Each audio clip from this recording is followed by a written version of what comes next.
Inamin ni Heart Evangelista na kinakabahan siya sa kanyang bagong mundo bilang bagong presidente ng Sinata Spouses Foundation Incorporated, SSFI. Bagamat aminado si Heart sa kanyang bagong trabaho, handa naman daw ang kanyang asawa na si Sinata President Francis Cheese Escudero na tumulong sa kanyang tungkulin sa kanilang organisasyon.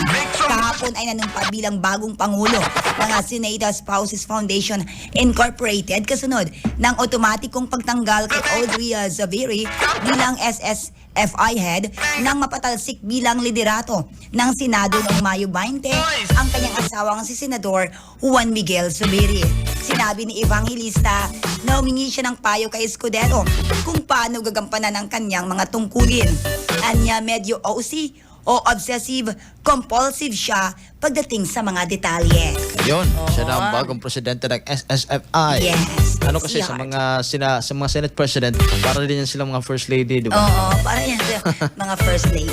Sila talaga yung first lady. Ayan. Okay, yan ang ating showbiz balita this morning. And the Atilan, Ti Amo, I love